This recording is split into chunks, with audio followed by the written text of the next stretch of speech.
मूलाधारे सुयोन्याख्ये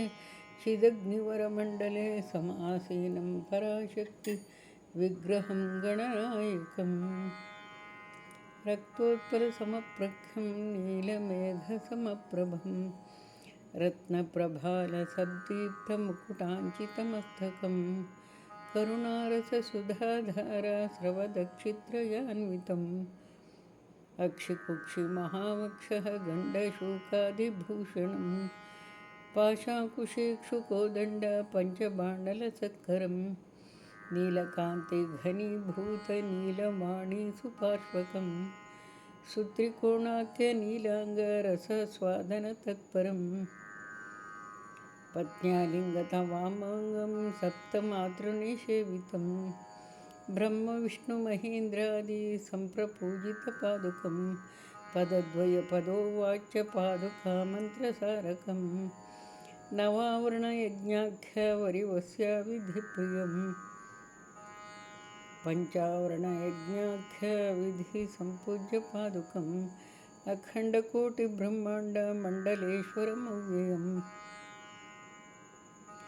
रदनाक्षरसम्पूर्णमन्त्रराजस्वरूपिणं गिरिव्याहृतिवर्णात्ममन्त्रतत्त्वप्रदर्शकम् अरुणारुणतनुच्छाया महाकामकलात्मकं महागोप्यमहाविद्याप्रकाशितकलेबरं चिच्छिवं चिद्भवं शान्तं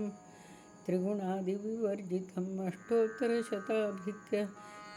कलान्यासविधिप्रियं चिदाकारमहाद्वीप मध्यवाससुविग्रहं चिदब्धिमथुनोत्पन्न चित्सारघनविग्रहं वाचामगोचरं शान्तं शुद्धचैतन्यरूपिणं मूलकन्दस्थचिद्देशनवताण्डवपण्डितं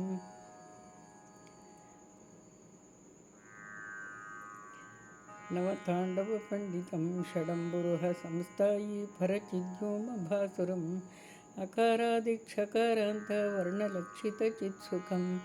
अकाराक्षरनिर्दिष्टप्रकाशमयविग्रहं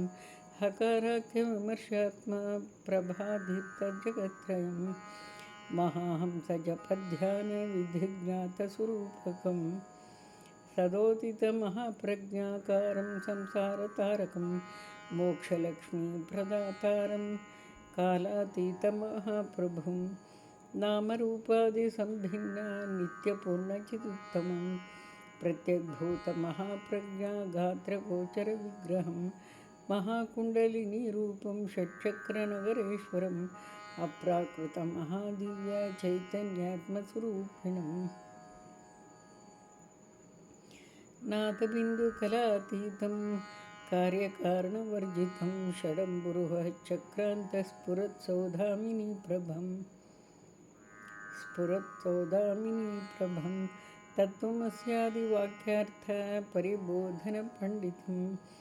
ब्रह्मादिकीटपर्यन्ताव्याप्तसंवित्सुधारसम् इच्छाज्ञानक्रियानन्दा सर्वतन्त्रसुतन्त्रिणं हृदयग्रन्थिभिर्विद्यादर्शनोत्सुकमानसं पञ्चकृत्यपरेशानं महात्रैपुरविग्रहं श्रीचक्रराजमध्यस्थशून्यग्राममहेश्वरं ब्रह्मविद्यास्वरूपश्रीललितारूपधारिणं ललितारूपधारिणं वशिन्याद्यावृतं साध्यम् अद्वयानन्दवर्धनम् आदिशङ्कररूपेश दक्षिणामूर्तिपूजितम् असंस्पृष्टमहाप्रज्ञाभिक्याद्वैतस्थितिप्रभम् एवं सञ्चितयेद्देवम् उच्छिष्टगणनायकं नीलतारासमेतं तु सच्चिदानन्दविग्रहम् इति श्री उच्छिष्टमहागणपतिध्यानम् सम्पूर्णं सन्मङ्गलानि भवन्तु सर्वकाम्यसिद्ध्यर्थम्।